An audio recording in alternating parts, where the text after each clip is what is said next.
오늘은 사순절 첫째 주일입니다. 사순절에는 모든 것이 보랏빛으로 변합니다. 우리 다 보셨죠? 뒤에도. 그래서 사순절 6주 동안에 부활주일 40일 전 수요일부터 시작해서 6주간 예수 그리스도의 고난과 십자가의 죽음을 묵상하는 기간이 바로 사순절기입니다. 우리의 신앙의 선배들은 주님의 고난에 동참하기 위해서 이 사순절에 금식을 하거나 또 자기가 좋아하는 것 중에 포기해야 될 것들을 정하고 그 기간 동안에 금식이나 또는 좋아하는 것을 안 하는, 금하는 훈련을 했습니다. 저는 앞으로 부활주일까지 7주 동안 복음서에 기록된 예수님의 주요한 사역의 현장으로 찾아가서 주님과 함께 십자가에 못 박히셨던 골고다 언덕까지 이 여정을 시작하려고 합니다.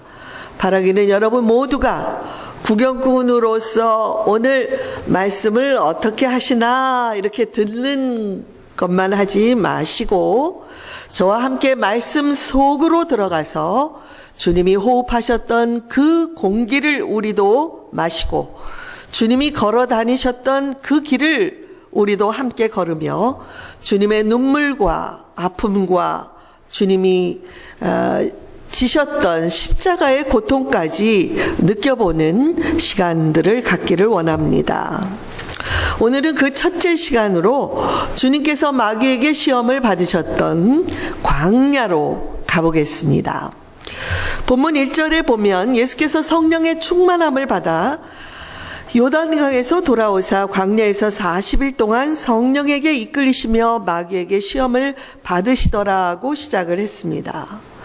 예수께서 요단강에서 세례를 받으실 때에 성령이 비둘기같이 임했고 성령 충만을 받았습니다. 그리고 하늘로부터는 성부 하나님의 너는 내 사랑하는 아들이라 내가 너를 기뻐한다 라는 음성을 들었습니다. 그런데 어찌된 일인지 본격적인 사역을 시작하기 전에 성령께서 먼저 예수님을 광야로 이끌어 가셨습니다. 마가복음에서는 성령이 곧 예수를 광야로 몰아내셨다고 기록하고 있습니다. 예수님의 메시아로서의 첫 번째 시험 무대는 이처럼 광야에서 마귀의 시험을 이기는 것이었습니다. 여러분, 언뜻 메시아이신 예수께서 어떻게 마귀의 시험을 받으시는가 이해가 잘 되지 않지만 성령께서 의도적으로 예수님을 광야로 이끌어 가신 것을 보면 결국에는 하나님께서 마귀의 시험을 허락하셨다는 것을 알 수 있습니다. 저와 여러분도 때로는 성령께서 광야로 이끌어 가시고 시험을 받게 하실 때가 있습니다. 그 이유는 시험을 통해 우리로 정금 같은 믿음으로 자라가게 하기 때문입니다. 중요한 것은 예수께서 광야에 머물며 시험을 받는 동안에 성령께서 함께 하셨고 그리고 그 성령의 도우심으로 이 모든 시험을 이겨내셨던 것처럼 우리가 시험을 당할 때에도 성령께서 우리와 함께 해 주실 것이라는 그 확신을 가질 수가 있다는 것입니다. 또한 예수께서 친히 마귀의 시험을 받으시고 그리고 물리쳤기 때문에 성도들이 시험을 받을 때에 예수께서 친히 우리를 도와주실 수가 있습니다. 히브리서 4장 15절 16절에서 우리에게 있는 대제사장은 우리의 연약함을 동정하지 못하실 리가 아니요 모든 일에 우리와 똑같이 시험을 받으신 이로되 죄는 없으시다고 하셨고 그렇기 때문에 그러므로 우리는 국률하심을 받고 때를 따라 돕는 은혜를 얻기 위하여 은혜의 보좌에 담대히 나아갈 수 있다고 말씀하고 있습니다.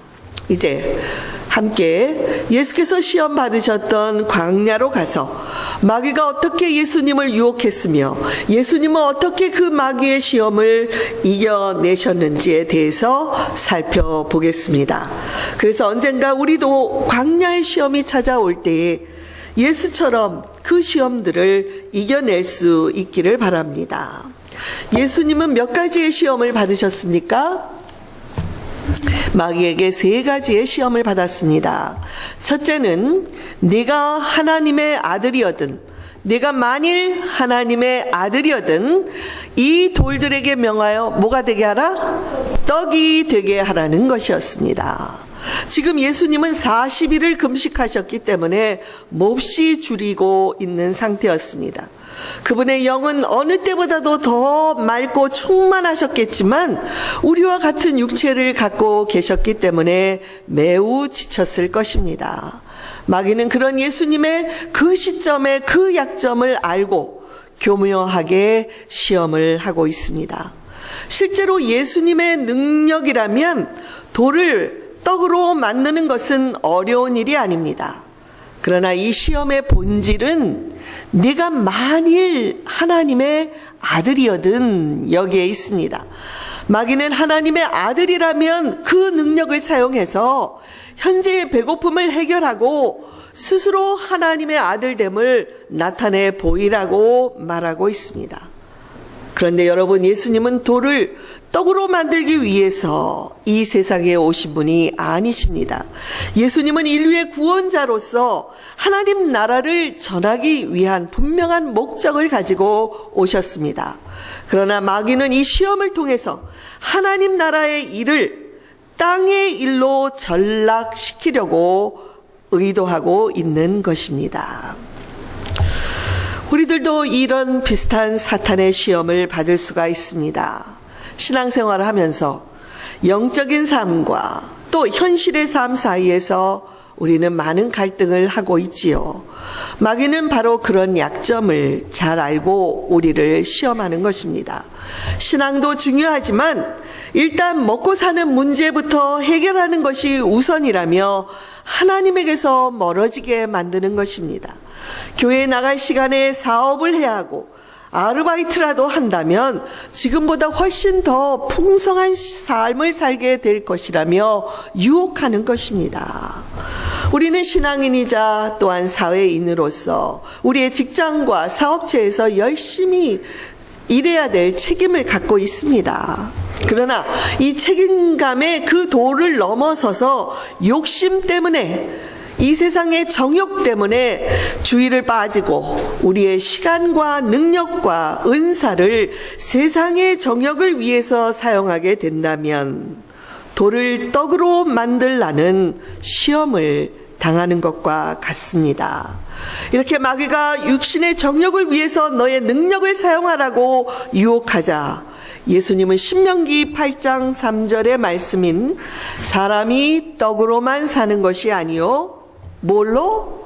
여호와의 입에서 나오는 모든 말씀으로 살 것이라는 이 말씀으로 물리치셨습니다. 우리가 기억하는 마태복음 6장 33절의 예수님의 말씀은 너희는 먼저 그의 나라와 그의 의를 구하라. 그리하면 이 모든 것을 너희에게 더해 주시리라는 이 약속의 말씀을 우리는 믿고 하나님의 나라를 우리의 삶 속에서 먼저 구하고 하나님의 나라의 의를 먼저 구하며 살아가는 자들이 되기를 바랍니다. 두 번째 시험은 내가 만일 내게 절하면 천하만국의 영광을 주겠다고 한 것입니다. 이번에는 마귀가 예수님을 높은 산으로 데리고 가서 천하만국과 그 영광을 보여주셨다고 말합니다. 여러분, 그 당시에 예루살렘 주변에 있는 산에 올랐다고 천하만국을 볼 수 있는 것은 아닙니다. 그래서 마귀의 속임수로 인해서 그걸 보여주었다고 우리는 생각을 하지만 여하튼 이 마귀의 교묘한 속임수를 우리는 볼 수 있어야 합니다. 천하만국은 누가 지으셨습니까? 하나님, 그러므로 그 영광은 누구한테 돌리는 것이 합당합니까?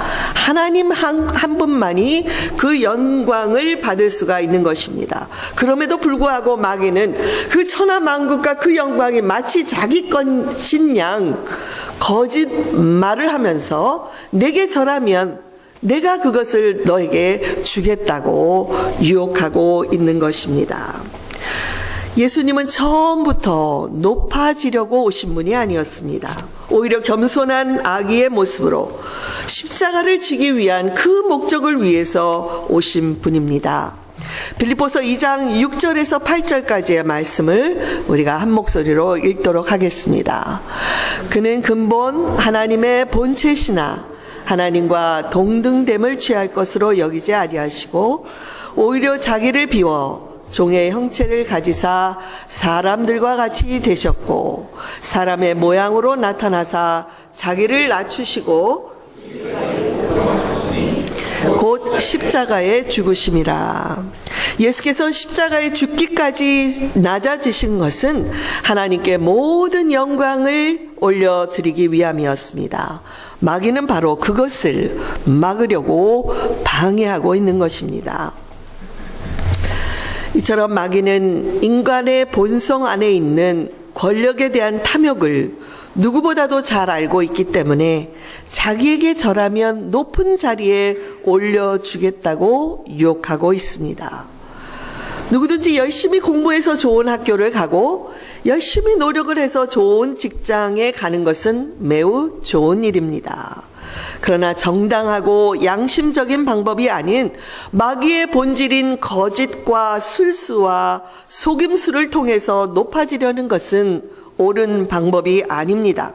그러므로 성도들은 결과뿐만이 아니라 이 과정도 하나님의 뜻대로 행하는 것이 매우 중요한 것입니다. 그러나 마귀는 결과만 좋으면 됐지 과정이 아무래도 좋다는 생각을 인간들에게 불어넣음으로써 내가 높은 자리에 올라갈 수만 있다면, 내가 부자가 될 수만 있다면, 내가 더 건강해질 수만 있다면 성경 말씀과 상관없이 살아도 된다는 유혹을 하는 것입니다.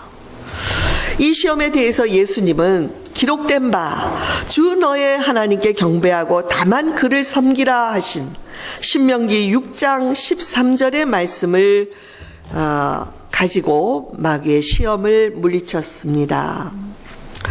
같은 기록을 하고 있는 마태복음에서는 사탄아 물러가라 하고 먼저 선포하신 것을 볼 수가 있습니다. 우리들도 이렇게 사탄이 우리를 향해서 유혹하려고 하는 그런 시험이 올 때 여러분 때로는 사탄아 물러가라 하고 선포하시고 외치시기 바랍니다. 그럴 수 있는 권세가 우리에게 주어져 있기 때문입니다. 마귀가 천하 만국의 영광을 보여준 것은 우리의 안목의 정욕을 통해서 시험을 하려고 한 것입니다. 우리가 안목의 이 정욕으로, 보이는 것에 대한 정욕으로부터 자유하려면 그러므로 보는 것들에 대해서 유의를 해야 합니다. 그 대신에 예수님처럼 하나님의 나라에 집중하고 하나님께 예배드리는 일에 더욱 열심을 낸다면 우리는 보이는 것들을 따라가지 않게 될 것입니다. 그러므로 우리가 주일마다 예배의 자리로 오는 것이 별일 아닌 것처럼 생각하면 여러분 큰 오산인 것입니다.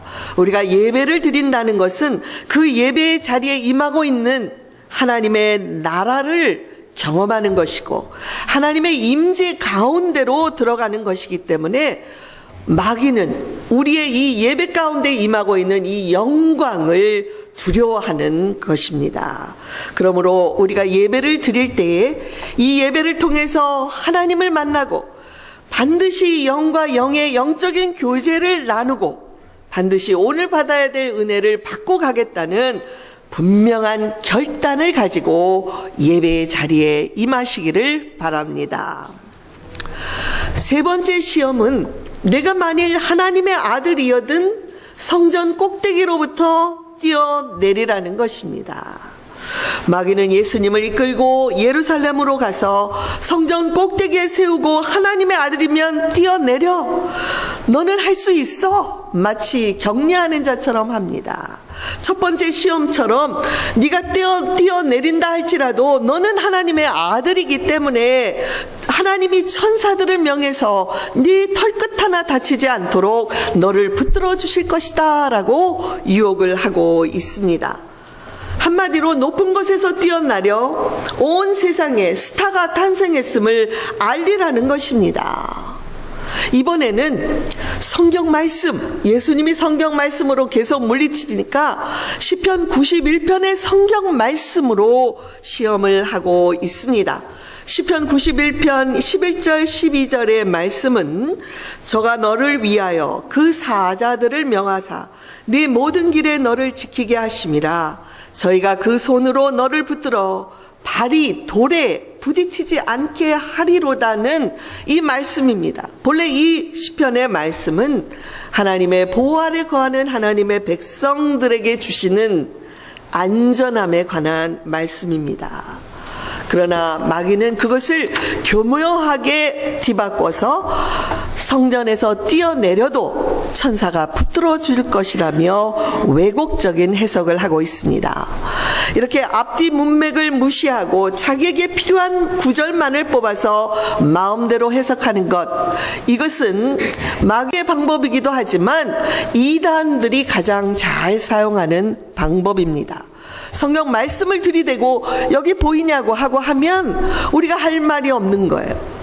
그렇지만 성경 말씀을 체계적으로 공부하고 그리고 역사와 그 배경을 안다면 어떤 구절을 들이내밀어도 이거 앞뒤는 틀리지 않습니까? 라고 우리가 거기에 반박할 수 있게 되는 것입니다. 그래서 다음 주부터 있는 제자반의 봄학기에 여러분 또 다시 마음을 굳건히 하고 성경 공부에 동참할 수 있기를 바랍니다. 예수께서는 이 시험에 대해서 주 너의 하나님을 시험하지 말라는 신명기 6장 16절의 말씀을 인용해서 물리치셨습니다. 출애굽기 17장에 보면 이 배경이 되는 말씀이 나오는데요. 이스라엘 백성들이 출애굽해서 르비딤이라는 곳에 이르렀습니다.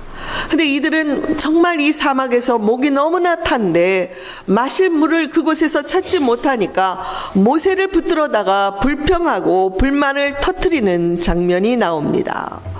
그래서 모세는 그 장소를 마사라고 불렀습니다. 이 마사라는 뜻은 시험, 테스트라는 뜻의 단어입니다. 왜냐하면 이스라엘 백성들이 이미 출애굽의 과정 속에서 수많은 하나님의 기적, 하나님이 우리와 함께 하고 계시다는 많은 그런 놀라운 그런 이적들을 경험했음에도 불구하고 마실 물이 없자 불평하면서 과연 하나님이 우리를 이끌어내신 것이냐고 의심하는 시험에 빠졌기 때문입니다.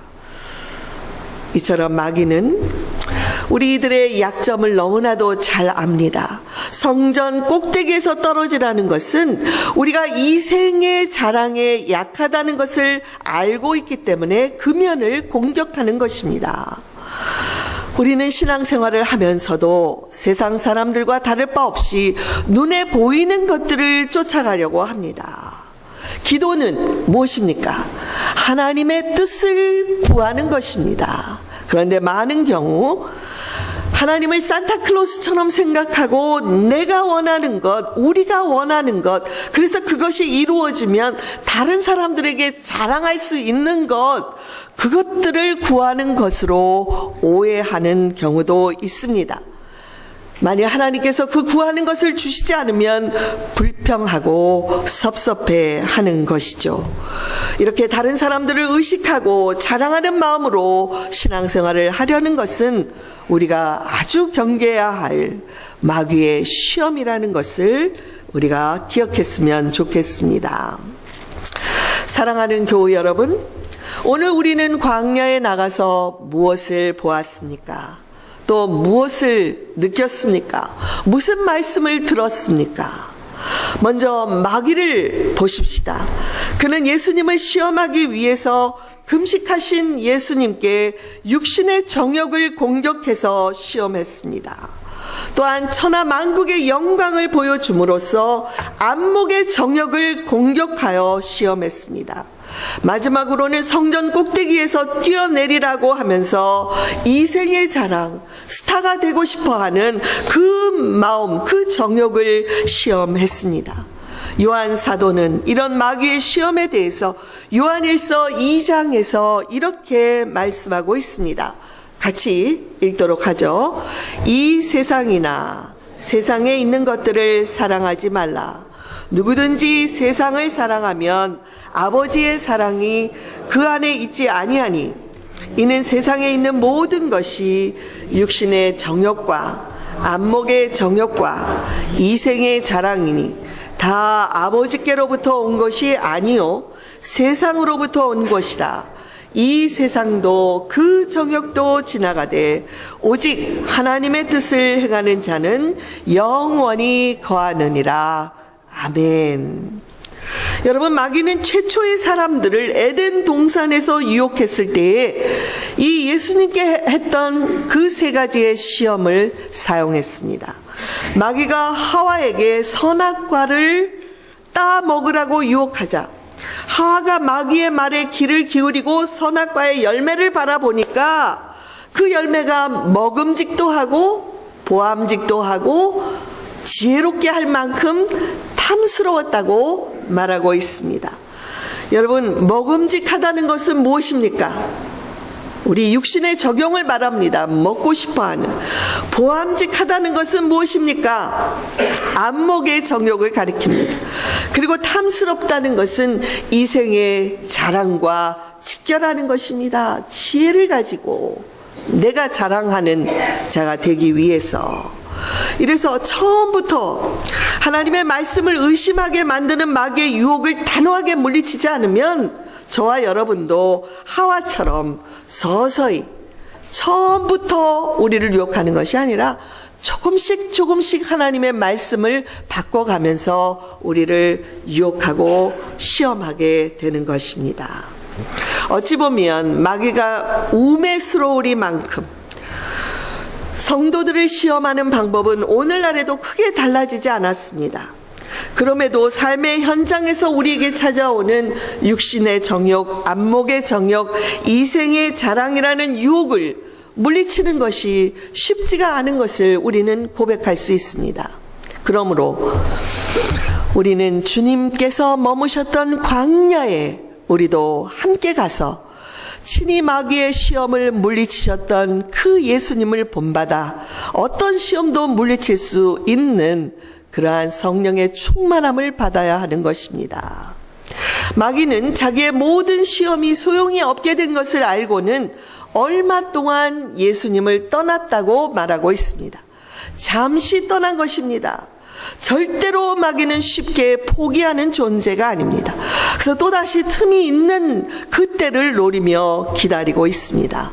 이렇게 집요한 마귀를 이기기 위해서는 우리는 끊임없이 말씀과 기도로 때로는 예수님처럼 금식은 하는 훈련을 통해서 깨어 있어야 하는 것입니다. 이제는 예수님을 바라보십시다. 40일간의 금식으로 줄이셨음에도 육신을 위한 떡보다는 영혼을 위한 하나님의 말씀을 더 소중하게 여기심으로 시험을 물리치셨습니다. 또한 하나님께만 경배하고 섬기고 예배드리려는 그 결단의 마음으로 마귀에게 경배하라는 그 유혹을 단호하게 물리치셨습니다. 그리고 하나님을 시험해봐, 하나님이 들어주실 거야 하는 그 마귀의 유혹을 말씀으로 물리치셨습니다. 실제로 예수님은 하나님의 아들로서 마귀를 단번에 물리칠 수 있고 그 권세를 깨트려 버릴 수 있는 권능을 갖고 있는 분입니다. 그럼에도 불구하고 처음부터 끝까지 예수님이 말씀으로 그 유혹을 물리치셨다는 것은 바로 저와 여러분을 위하신 것입니다. 시험을 물리칠 수 있는 최선의 방법이 바로 뭐예요? 하나님의 말씀, 그 말씀의 능력이라는 것을 보여주기 위함이었던 것입니다. 여러분, 우리가 매주 암송하는 말씀, 여기 괜히 형식적으로 암송의 구절을 써놓겠습니까? 그리고 연말에 성경 암송대회 하는 것, 그저 기억력 테스트라고 생각하시면 안 됩니다. 성경 말씀을 하나씩 암송할 때마다 내 안에 세상의 어떤 시험과 유혹도 이겨낼 수 있는 굳건한 믿음의 산성이 우리 안에 쌓여져 간다는 것을 기억하시기 바랍니다. 이렇게 말씀이 굳건하게 있는 자들은 어떠한 시험이 와도 흔들리지 않고 요동하지 않고 말씀으로 물리칠 수 있다는 것을 여러분 믿으시기 바랍니다. 이제 마지막으로 우리 자신을 바라보십시다. 우리 자신도 그 광야에 나가서 있는데요.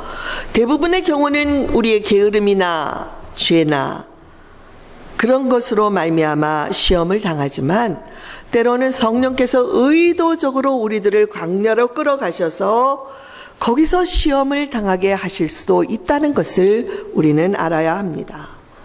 이 광야는 나 홀로 머무는 곳입니다. 고독한 곳입니다. 그 광야에서의 시간은 그럼에도 불구하고 내 안의 모든 정욕과 내 안의 모든 욕심들이 불태워지는 정화의 과정이라는 것을 기억해야 합니다. 그래서 결국에는 나는 아무것도 아닙니다. 오직 하나님만이 모든 것이 되십니다라는 고백을 우리는 이 광야에서 드릴 수 있는 것입니다. 우리 교우 여러분들 가운데 혹시라도 현재 이 광야에 서 있는 분들이 있습니까? 그렇다면 어떤 시험이 닥치더라도 두려워하지 말고 시험을 통해 반드시 정금 같은 믿음으로 자라게 될 것이라는 확신을 가지시기 바랍니다. 아멘. 그리고 이 어떤 시험이 닥치더라도 성령께서 반드시 우리를 예수 그리스도께서 그 마귀를 이기셨던 그 여행길로 우리를 인도해 주실 것이라는 믿음을 가지고 바로 이 시험은 내가 하나님의 자녀가 되었기 때문에 온 것이라는 그런 믿음의 증거로 삼을 수 있기를 바랍니다. 어찌 보면 이 시험은 저와 여러분이 하나님의 자녀라는 증거로 오는 것일 수가 있습니다. 야고보서 2장 2절에서 내 형제들아 너희가 여러 가지 시험을 당하거든 온전히 기쁘게 여기라고 했습니다. 이는 너희의 믿음의 시련이 인내를 만들어내는 줄 너희가 알미라고 했습니다. 12절 말씀 같이 우리의 고백으로 읽어볼까요? 시험을 참는 자가 복이 있나니 이는 시련을 견디어낸 자가 주께서 자기를 사랑하는 자들에게 약속하신 생명의 면류관을 얻을 것이기 때문이라고 했습니다. 여러분, 여기서 시험이라는 단어가 12절에는 시련이라는 단어로 사용되었고, 그리고 이 시련을 이겨낸 자는 생명의 면류관을 받게 될 것이라고 한 약속을 꼭 붙드시기 바랍니다. 사랑하는 교우 여러분, 우리의 믿음의 생활은 사회 단체의 모임과 어떤 기관의 모임과는 다른 것입니다. 영적인 훈련을 해도 좋고 안 해도 좋은 것이 아니고 시간이 나면 해도 좋고 안 나면 안 해도 되는 것이 아닙니다. 이것은 하나님이냐 마귀냐 천국이냐 지옥이냐를 결정하는 문제입니다. 그러므로 앞으로 이 사순절의 여정 동안에 부지런히 광야로 나가서 예수님과 함께 시험을 이겨내는 훈련을 하시기 바랍니다. 그리하여 정금 같은 믿음으로 이 세상의 빛과 소금이 되는 삶을 살아가고 이후에 우리가 하나님 앞에 갈 때 무엇을 받아요? 생명의 면류관을 받는 저와 여러분이 다 되시기를 주님의 이름으로 축원드립니다. 아멘. 기도하시겠습니다.